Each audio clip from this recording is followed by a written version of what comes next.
everyone, Sarah Cowling here with another edition of Working with Collage. I thought we'd continue on today and have a little bit of showing you how I work once I've decided on my bits and pieces. Here we have a piece where I have decided pretty much what I want and where I want to place it. And now I have to think about how am I going to stick it down.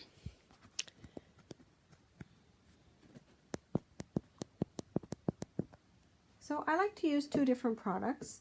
I like to work with a regular gel. I like gloss, but occasionally matte is what I go for. But regular gel gloss, golden is good. I like Liquitex as well, especially their gloss medium and varnish. Golden makes a similar product that works just as well. So I've decided pretty much on where I want things. So I'm going to sort of move aside the things that are for a little bit later. And start with the first piece I want to glue down, which is this piece of material along the bottom here. This I will use the regular gel for. I want a little heavier bodied job here. And I'm just going to spread some right on here, right across the bottom. Don't have to worry about it being not clear because these products all do dry clear. It's one advantage to the gloss product. Sometimes with a matte, you can get a little bit of, call it fogginess, and that doesn't work so well. So there we go. We've got a nice bit on there. I like the gel for this because material tends to be a little bit heavier than papers. Of course, some papers are going to be really heavy as well. So I sort of just place that down and work it in. Make sure there aren't any big wrinkles or anything. And there we go. That's done. I think I'll move on now to, maybe I'll start with lady number one. I sort of want to place them like they're walking on that. This is a photocopy of some sort of 1950s, 1960s style paper dolls that I had. And I actually did a color photocopy of them because it may be something that I want to use again. So that's always a good move. Just catch any bits that didn't get something in there. Try to make sure your edges are all down. Clean it up a little bit. Now we get to dress the doll, because that's all the fun. Just making sure that it's in the right place. I don't think I got, oh, I must have got enough over there. It's holding. I sort of scrape off a bit of the excess if there's too much floating around, because I don't want to end up with any lumps or bumps. Now the next one, they're sort of interesting, I guess more, well, it's out of a fairly recent magazine, fashion magazine, so there we go. Now the background of this piece of work was acrylic paint, put on a green gold, a really hot pink, and a titanium bisque.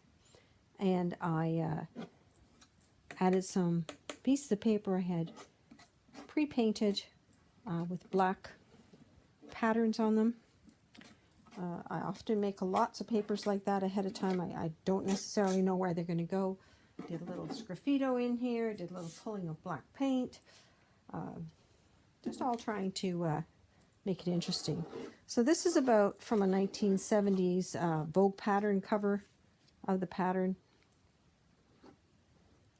So we've got sort of the 50s, the 70s, and let's say 2010 in there. Do a little cleanup here, get rid of a little bit of that. I have done quite a few pieces now that are fashion oriented. I quite like the look. This is a little piece of light sort of paper that I did a jelly print on. It's here because I like the way it picks up the colors, the pinks, the hot pinks, and a little bit of the creamy beige. And I had some little keys. It's actually a piece of fabric that got a little key on it. Don't quite know why key, except I don't know. Maybe fashion's the key to it all. Who knows? There we go. And the last few bits I want to put on is I want to add some ribbon over here. I'm just going to trim that.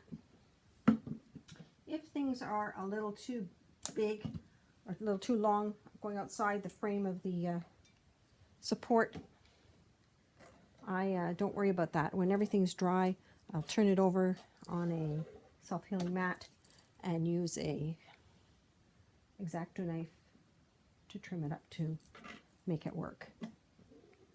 This is just a piece of ribbon. I picked it up. This is Craft Smart. Could have been Michael's, somewhere like that. And I like it when they have their things on special in a bin. And here we go, little piece of rickrack. I picked up, these were ends at a fabric sale. They had just little bits of this and that. Like the rickrack, it's a nice 1950s style item for decorating, especially children's clothes. Had a lot of rickrack on them, women's aprons, that sort of thing. There we go. I put a little stamp up here. It's kind of just oh, I don't know. It's a little bit of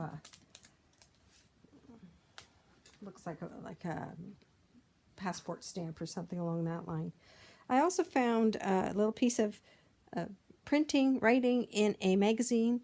It says "What's Now." I've put 2 strips of 3M clear packing tape on top of the face of that. And now I'm going to try to remove the paper and end up with just the print. And all that requires is a little bit of water tapped on the back, clear water, get it going, and start peeling it off. Let's put this over here where you can see what I'm doing. I'm just working at peeling that off. And hopefully this is going to work, and I'm going to end up with just the print and the paper gone. And it will be like a decal or a transfer.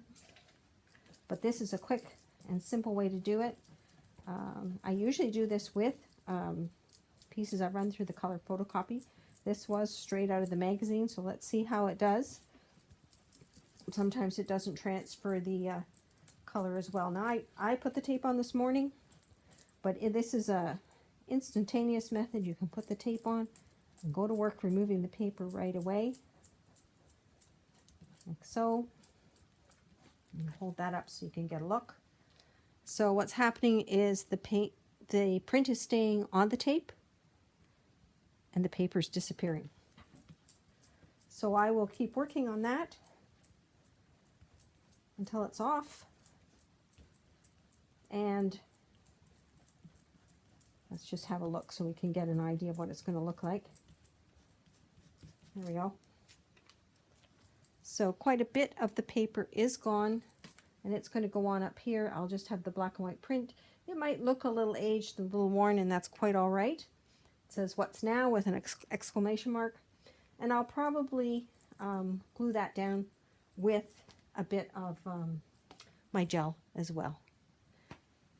There we go. And when everything's dry, I'll probably put a top coat on of some varnish. First I'll trim all these edges that aren't quite right. And that's it. Thanks for watching.